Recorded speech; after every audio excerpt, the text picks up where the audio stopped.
Olimlarimiz aytadilar, musibat bandaga kuchayaveradi. Musibat ortaveradi.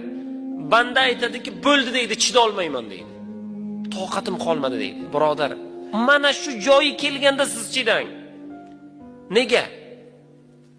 Qorong'u bo'ladi, sekin qorong'ulashaveradi. Sekin qorong'u bo'ladi. Tim qorong'u bo'ladi. Tim qorong'udan keyin nima bo'ladi? Qayta tong otadi, yana yorishadi. Tim qorong'u bo'lgandan keyin biling, o'sha musibatni oxiri. Chida olmayman deysiz-ku o'sha paytda. Bo'ldi, oxiriga yetib keldim deysiz-ku, demak o'sha musibatning oxiri bo'ladi. Undan keyin tong yorishaveradi. Tim qorong'u bo'lgandan keyin kun yorishadi, birodar. Mana shuning uchun Alloh taoloning fazlidan so'rayotgan holatda birodar sabr qiling. Alloh taolo sizga yaxshilik beradi. Kimga